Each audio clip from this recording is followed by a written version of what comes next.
Karibu mtazamaji wa Mwananchi Digital. Naitwa Julius Mganga, ni mhariri wa habari za biashara, na leo tupo na balozi wa Jumuiya ya Ulaya. Tutakuwa na mazungumzo kidogo kwenye maeneo kadhaa yanayohusiana na Jumuiya ya Ulaya, nchi za Ulaya kwa ujumla, pamoja na Tanzania in specific, lakini Afrika pia.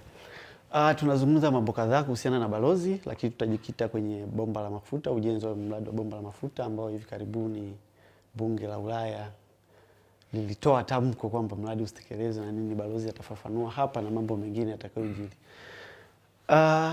Karibu balozi. Asante. Habari za asubuhi. Salama kabisa.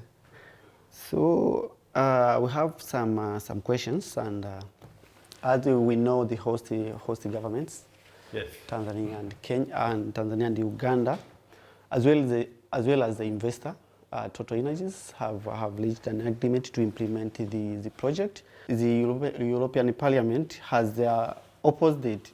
We just want to know how legal binding is the resolutions of your Parliament. Right. Thank you. Thank you very much for your question and for the interest on this subject. So the direct answer to your question is that the resolutions of the European Parliament as such are not binding. Therefore, they don't have a direct impact on the foreign policy of the European Union, and they have to be seen as more a political position of the European Parliament, which is completely legitimate and within the mandate of the European Parliament, but they are not binding. Okay. So you mean, what if the two countries as well as the investor continue with the plan? I should explain you the context a little bit of this whole story. The European Parliament is an independent institution of the European Union. Its members are elected by the citizens, and it has a political mandate. So the role of the European Parliament is partly separate from the role of the Council of Ministers, which determines the policies of the European Union. Of course, the opinion of the European Parliament is always very important, but there is a precise difference in the roles. The European Union Parliament has adopted and adopts, as a matter of fact, many resolutions on many political issues, not only on Africa, but also, for instance, on the United States, on Colombia, on other countries, and of course also on the member states of the European Union. So we should put this specific resolution of EACOP in the general context of the mandate of the European Union Parliament, which is this political body. On the same topic, we know that environmental authorities in both countries have confirmed that the project will not have any adverse impact if implemented. We know that the stance of the European Parliament is quite different from it. It's just who should the Tanzanian and Ugandan people believe? Is it, should they rely on the information given by the European Parliament or their? Well, I think that it is important. First of all, you asked the question, what will happen about the project? The Tanzanian and Ugandan authorities, of course, are perfectly free to continue the project because this is in their prerogative. It's sovereign states, and they decide about their energy and development policies. The same applies to Total as an investor. The resolution itself does not have an impact directly on the decisions of Total, which is a company, a separate company. Now, I think that the meaning of the resolution of the European Parliament is to be seen also beyond the letter of the text. I think that it expresses a general concern of the European Union for the environment and for the protection of the rights of the people who are affected by these big projects. And this is, of course, a reality, and this is something which I think everybody agrees on. So we can, of course, and I understand that the governments of Uganda and Tanzania can challenge the language, can challenge certain objective statements of the resolution, but I think that also we should consider the general message, which is a message of respecting environment and the rights of the people, also when we do these very important big infrastructure projects. But people who will be affected in this project are being relocated. Some new settlements being set up. Is there anything of critical concern, do you think? Well, I think this is one of the main points, of course. The company, Total, and the governments have ensured that all the people who are affected by the projects will receive either a compensation or in the form of money or in the form of a new house or relocation, depending on the way they are affected by the project. And of course, this is something objective which can be verified. Total has presented reports in this regard, and I think that in this matter, transparency is really key in order to show that everything is done according to good practices and respecting the rights of the people. I just wanted to know, which role have you played in feeding the right information about this project? Actually, the European Parliament has its own sources of information. We have been requested to provide some information about the projects in Tanzania, and especially about the situation of NGOs, whether there have been complaints, etc. But the delegation itself does not have a fundamental role in the final deliberations of the European Parliament, because they are prepared by the internal administration of the European Parliament, and then they are submitted to the members of Parliament. Okay. Sometimes Europeans, the West in general, seem to come up with different reports from those which are being produced with the local authorities. Is there any other way of collecting information do you use apart from what? Well, I think that indeed, I think that what would be important is, especially in these very sensitive projects like energy, we know how big is the attention on climate, on environment. I think that on these very big projects, the better strategy is to have a good communication strategy, which means to share the information even with the political bodies, with the NGOs, because this is the best way to ensure that the people do not feel suspicious about the way this is done. And I think that in general, we have seen a development. Companies are becoming more and more transparent, even governments. So I think this is the key that we should really consider the solution to. In assessing the impact on the environment, on the society, NEMKI, our National Environmental Management Council, collaborated with RSK Group and COWI Tanzania and produced their report, which any shareholder who is interested in the project can access, read it, and come up with. Just we would like to know why the European Parliament trying to trash all this.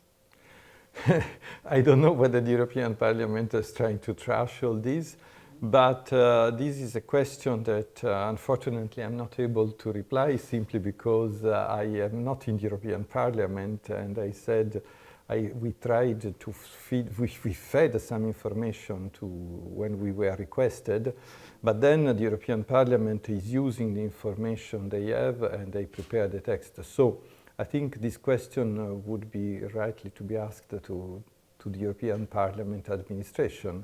And I think that the Tanzanian ambassador, for instance, in Brussels, could certainly have the right to ask this kind of question to the administration of the Parliament. Were you amazed that the Parliament is issuing a resolution which you can't comment? I am not. I was not particularly amazed. I have a long career in the European Union behind me, and I have seen many of these situations. As I said, the European Parliament is a political body.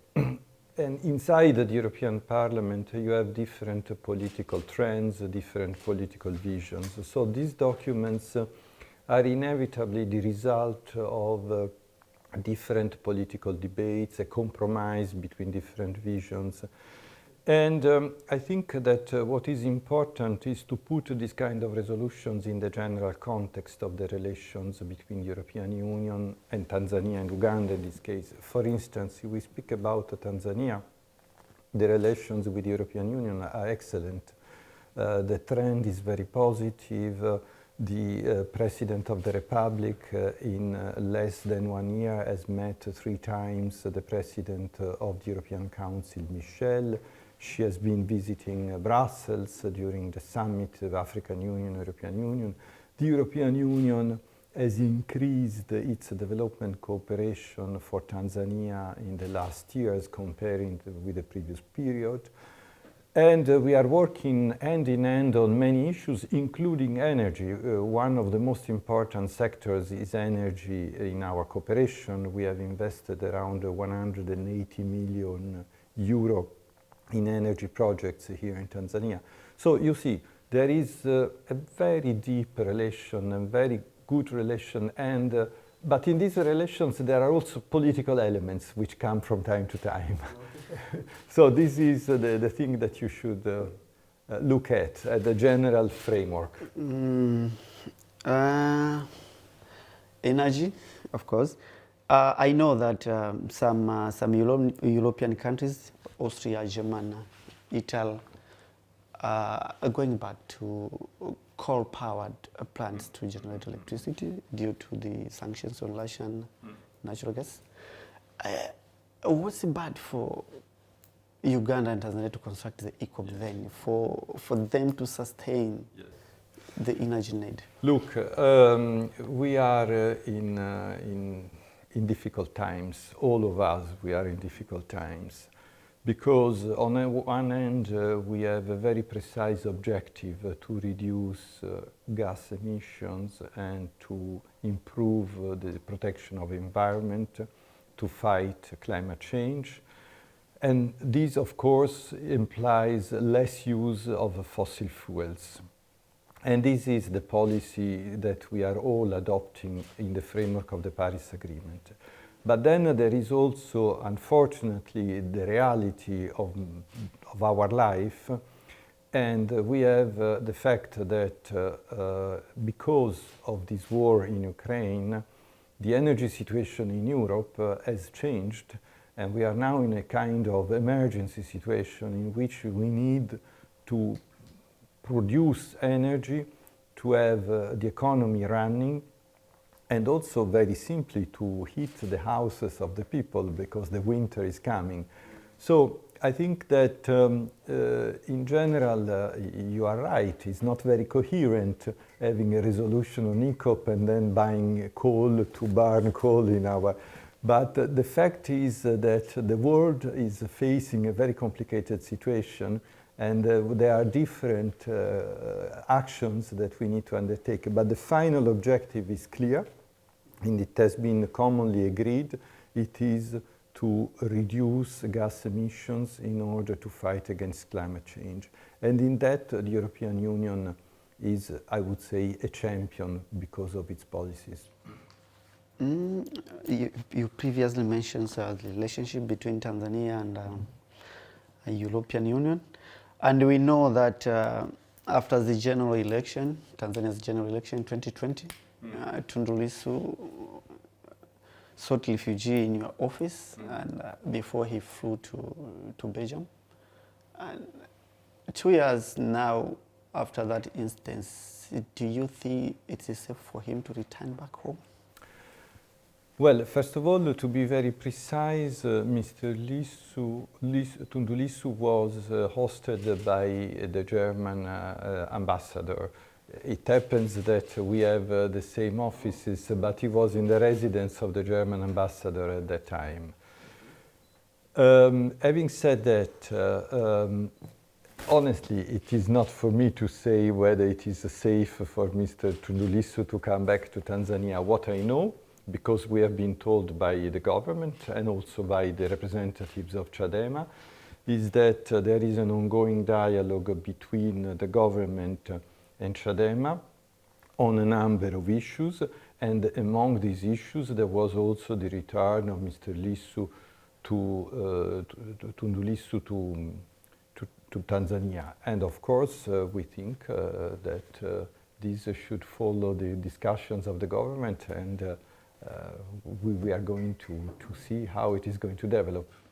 Okay, it's always normal, a best practice for one to advise after being informed. And you are informed of this. Just wanted to know, do you think we are at a good position now, politically?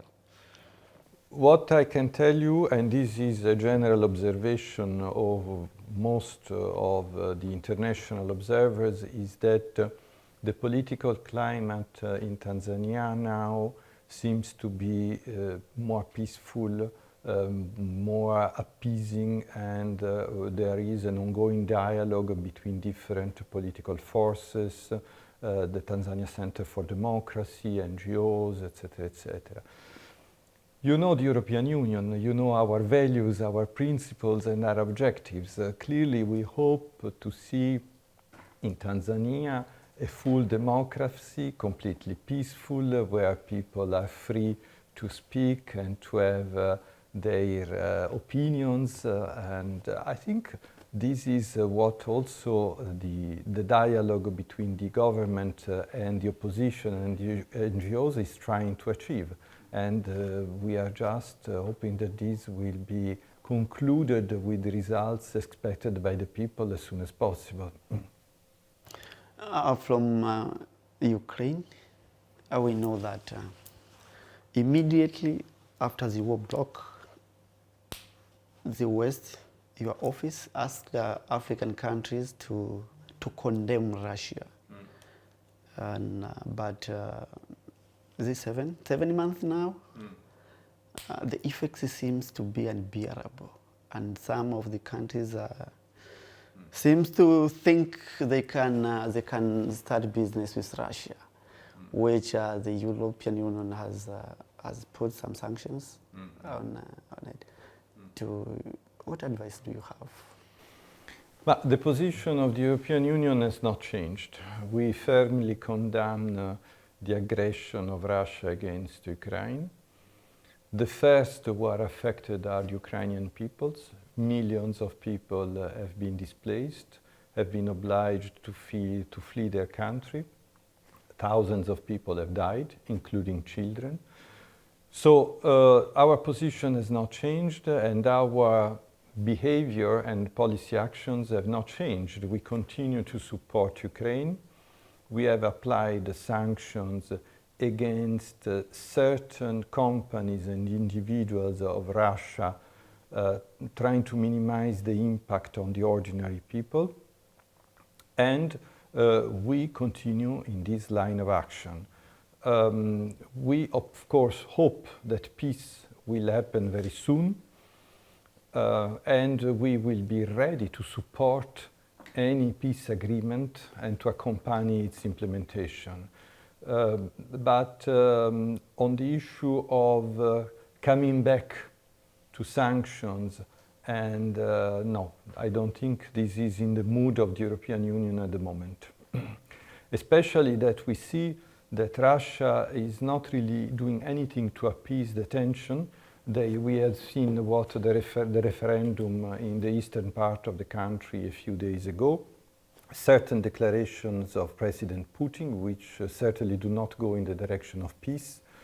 So I don't see at the moment any reason why the European Union should, let's say, change its position and make it softer. For your information, this is a declaration of the High Representative of the European Union for Foreign Policy, which was issued yesterday, about the referendum in eastern Ukraine, and you are welcome to, of course, publish it or quote it. Okay, I will do so. Mentioning peace, Ukraine, I know India, China have asked for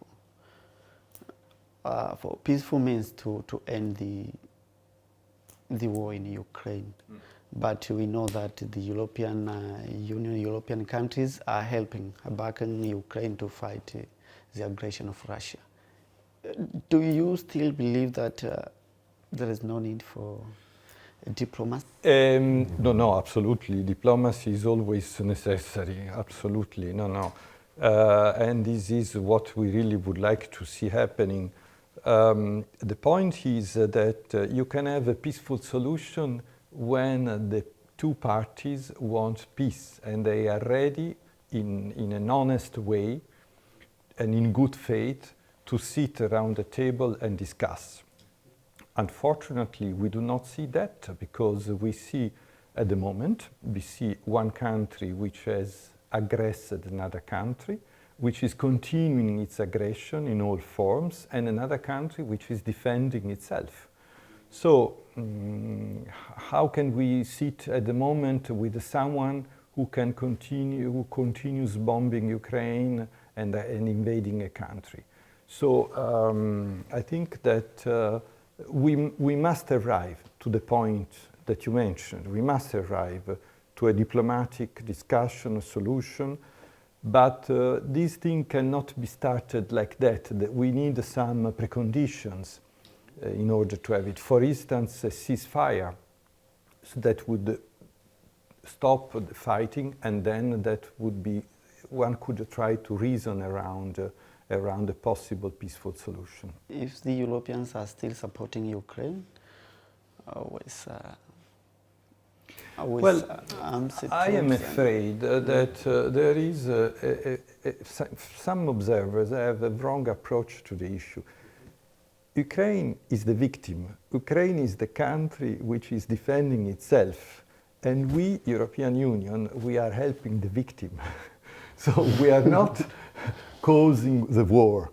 We are just helping someone to defend against an aggression.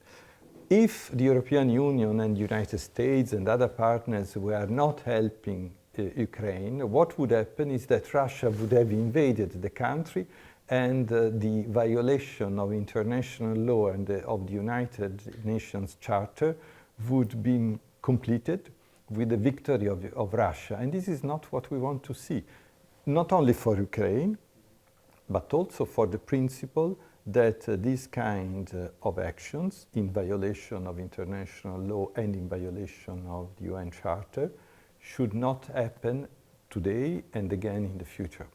So for how long do you think this will persist? I don't know.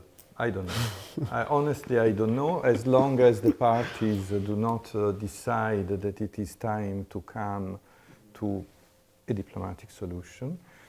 But I really would like to react to this wrong message that some people are giving, that the war is continuing because we are helping Ukraine. This is not true. The truth is that there is someone who is aggressing a country, and we are just helping the victim of this aggression. The victim is powerless, so it seems it is Europe which is backing the victim. The victim is Ukraine. The victim is Ukraine, a democratic country which was not threatening Russia, and we are supporting this democratic country to resist to an. This war, Russia and Ukraine, has disrupted a logistics supply of some essential goods like wheat, fuel, and fertilizer. We would like to know, don't you think it's high time that Africa is exploring to the maximum her own resources to sustain and make it free from depending from others? Absolutely. No, you are completely right. I think that Africa has a lot of energy resources, particularly renewable energy resources, and Africa should really try to develop as much as possible this possibility. Tanzania is a good example in the way, because it is true that on one side we see EACOP, but in Tanzania we see also a lot of use of solar energy, hydropower, etc. So I think that this is very important in the strategy of each country, diversifying the energy sources and using as much as possible renewable energy. We know that Tanzania is being affected, is short of fertilizer, and you know, Yes. agriculture is the backbone of our economy. What advice do you have if Russia is no longer supplying, according to the sanctions you have imposed? European, of course, not you. Again, one. Do you think we should still avoid Russia with this whole? No, again, this is a small misinformation, because the sanctions of the European Union are not hitting the exports of fertilizers from Russia. So Russia is free to trade and export its fertilizers wherever they want. And this has been done precisely because the European Union is very much aware of the importance of fertilizers for countries like Tanzania, but in general for all countries in which agriculture plays a very important role in economy. So I agree that because of the consequences of the war, the price of the fertilizers has gone up. This is absolutely true. But there is no sanction of the European Union forbidding the exports of Russia or preventing the exports of Russia fertilizers to, for instance, Tanzania or other. But it is Europe who have sanctions, some Russians, individuals, Russian companies. Yes. So how this trade is going to be affected?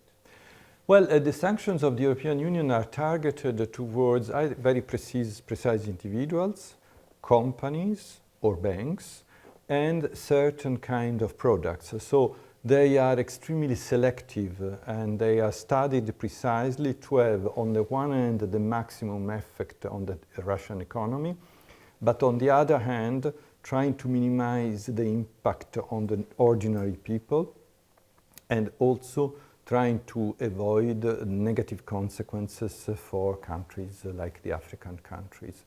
So the subject of sanctions is extremely complex because it is a very legal, a technically legal issue, and can be studied because all the sanctions are public. They are easily accessible on the website. But for sure, this is always the line of the European Union: never hit the people, hit the hierarchy of the governments, the economic elite, and the companies which are responsible or involved in the violation of international law or human rights. So what would be your advice if today Tanzania places an order to import fertilizer from Russia? Where? Well, I think that Tanzania has traditionally bought fertilizers from Russia. They must have channels of which I'm not aware, and I think that they can do that. But I have also seen that the government has taken a lot of measures to encourage the local production of fertilizers, which is also good because it goes in the direction of the diversification that we were speaking about on energy. So I think that the shortage of fertilizers, if it is there, is not because they are not available, but because the price has gone up in the market, and this is certainly true. And that's because Russia is out of the market. Well, I don't know if Russia is out of the market, but it's certainly not because of the sanctions of the European Union if Russia is out of the market. So, but if fertilizer can come out from Russia, if fertilizer can come out of Russia, but not oil, what does it mean? Same products, same need, Tanzania is a net But the importer products are different. Of course. Again, European Union has put a ban on oil import into the European Union, but not to other countries. But I just wanted to know, I asked you previously that some African countries you asked to condemn Russia are planning to return to Russia because the impact of the war and sanctions imposed to Russia. What position will the European Union be if some of these countries starts cooperating with Russia? The point is that we have a country who has invaded another country in violation of international law and the UN Charter, right? So it is clear that the international community has somehow to react to that. And this is what the General Assembly of the United Nations has done, what the European Union has done, and others. The objective of that is to put pressure on the responsible of the aggression, to stop the invasion, and, as you said, to come to a peace and via diplomatic means. And this is it, basically. We are all suffering about that because the sanctions of the European Union are also having a negative economic impact on the European Union because we are losing a lot of business, we are losing energy.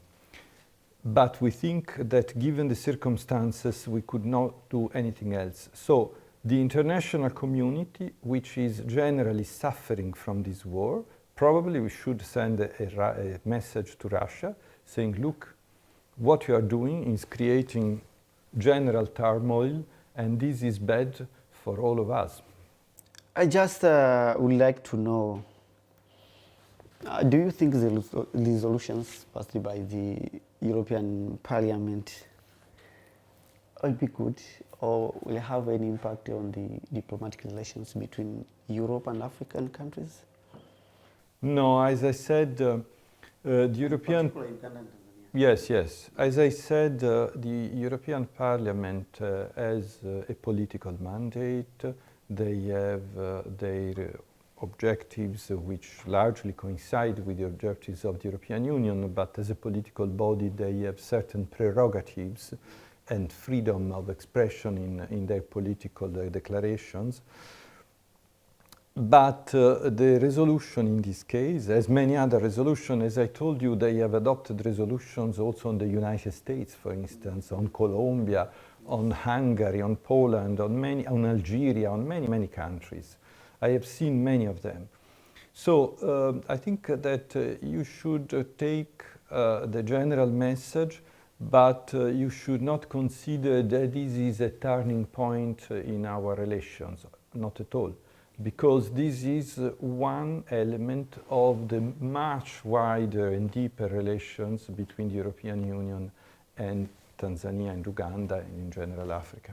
As I asked earlier, that NEMC collaborated with RSK, which is McCoy and JSB.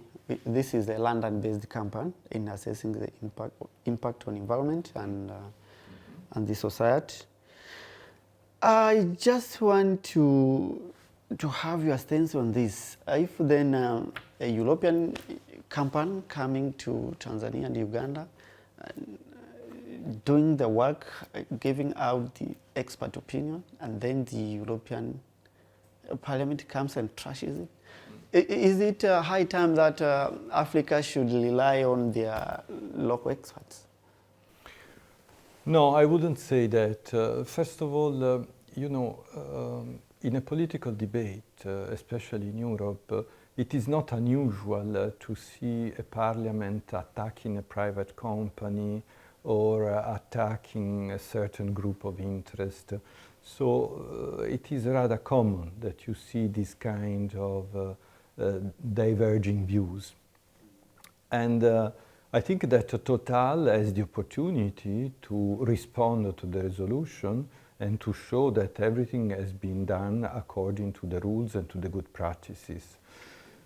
Now, with the specific question whether Africa and Tanzania should rely only on local content and local enterprises, I think that nobody can do alone today. I think that we need you need us in business, in economic development, in exchange of technology, in exchange of products. And I think that the right way of doing things is to increase these exchanges in a balanced way, of course, which means that should not be an exploitation, but should be a balanced business where two parties find an interest and a revenue. And I think that investments coming from Europe can play a very important role in the economic development of every country. The President herself is conducting a very active economic diplomacy to attract investors from abroad. Yesterday I was in a very interesting seminar in Zanzibar about Italian investment in Zanzibar. These days there is an investment of the United States, a seminar on American investments. We are preparing a very important business forum next February. So only investments can generate the quantity of money which is adequate to make a turning point in the development of a country. And this is true for Africa, but it is also true for us. We have many foreign investors in Europe, and we welcome them. So if the project is implemented, do you think Europe will stand to lose anything? This was a message by the European Parliament. Uganda and Tanzania are free to continue their energy development policy. Total is free to continue its business in both countries. I think that the meaning of the message is that there is a general expectation that Total will conduct this business together with its associates, because Total is not alone. There are associates.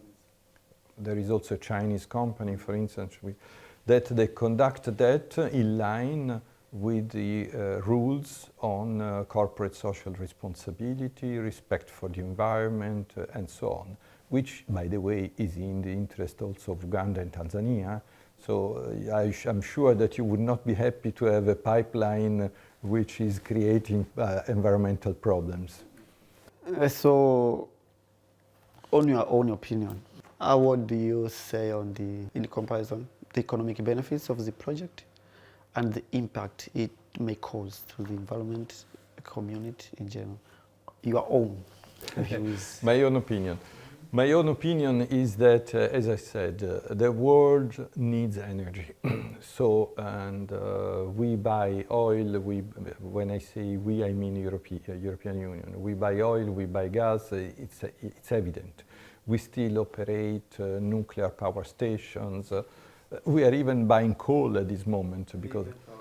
Exactly. So, indeed, exactly. So I think that my view is that we should conduct all this business in the best possible way, in the sense that on the one hand, it is legitimate to pursue a policy of economic development and for the companies also to gain revenue, but too many experiences of the past have shown us that if we don't pay sufficient attention to the protection of the environment and to the protection of the people who are affected by these projects, then we run into deep trouble. And we have seen that so many times in different countries. So this is the message. We have to do the things in the best possible way in order to protect environment and the rights of the people. I know Europeans, some European countries, in collaboration with, say, America, invasion in Libya, invasion in Syria, Iran and any other countries? How Not invaded Iran, as far as I know. Oh, we remove Iran. Be it Syria, Libya, how different is it from what Russia is doing in Ukraine? Well, there are certain differences, I would say. Take the case of Libya.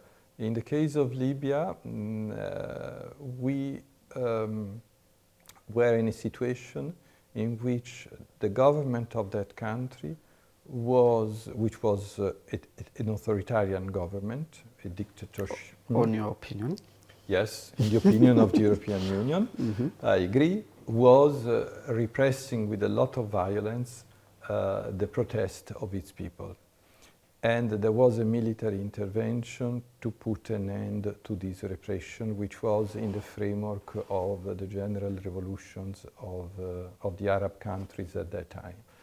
In the case of Ukraine, there was a democratic country living peacefully, not threatening anyone, and there was another country which came making an aggression against this country, against Ukraine. So the situation is a bit different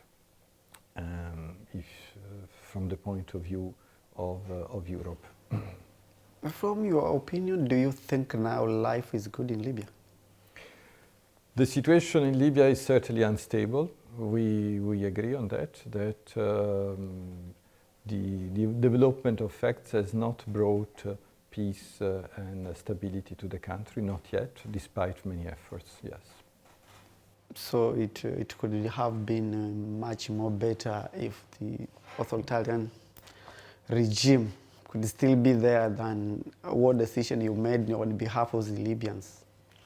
I don't know, honestly, I don't know what would have been the outcome if nobody had intervened on that occasion. What would be the situation today in that country? But does this mean that the European Union doesn't hand some of the agreements? No, the European Union has an agreement with Ukraine. We do have an agreement with Ukraine, but this agreement does not entail the membership of the European Union for the moment. And so we are in the process in which at a certain moment maybe negotiations will start for the accession, as it was the case for other countries in the past years. The resolutions passed by the European Union Parliament, do you think any impact on the relationship between the Union and Tanzania and Uganda in particular? As I said, the relations between Tanzania and the European Union, I speak for Tanzania because I am the ambassador to Tanzania, are very deep-rooted, are very stable, have been there for so many years, and moreover are at the moment in a very positive trend. I think that the political resolution of the European Parliament has a precise meaning. It is a clear message that the European Parliament wanted to pass to the community and clearly also to the main stakeholders of the project, but it does not as such affect the quality of the relations between the European Union and Tanzania. And the project was licensed 2 years ago, and the resolutions are coming today. Why? I think that probably this came to the attention of the European Union Parliament because now the implementation phase has really started. And now there is work which is ongoing in the field, and this has probably drawn the attention of the European Parliament. Well, the resolution, I am sure you have read it, is mentioning some very specific facts, and probably these facts have also drawn the attention of the European Parliament to the issue. Maybe we haven't asked anything of interest and you wanted to share with Tanzanians and what in general? A general message to the Tanzanians. Okay. Well, the general message is that these are things which happen, the resolutions of the European Parliament. As I said, this is an important message passed to all of us. But I have been in this country now for 3 years, working every day with the Tanzanian partners, and I can say that we work very well here in Tanzania. We are very pleased with the quality of the relations, with the daily interaction with the various line ministries. We work a lot on cooperation in various sectors, energy for instance, but also agriculture, gender issues, and many others. So I am quite optimistic about the relations between the European Union and Tanzania, and we are doing as much as we can in order to strengthen the economic relations between Tanzania and the European Union and to encourage European investors to come here and to invest their money in order to create employment and to contribute to the economy of the country. Mtazamaji wa Mwananchi Digital, tumefikia mwisho wa mazungumzo yetu na balozi wa Jumuiya ya Ulaya hapa nchini, Manfredo Fanti. Karibu tena, endelea kutufuatilia kwa habari nyingine za uhakika na ukweli.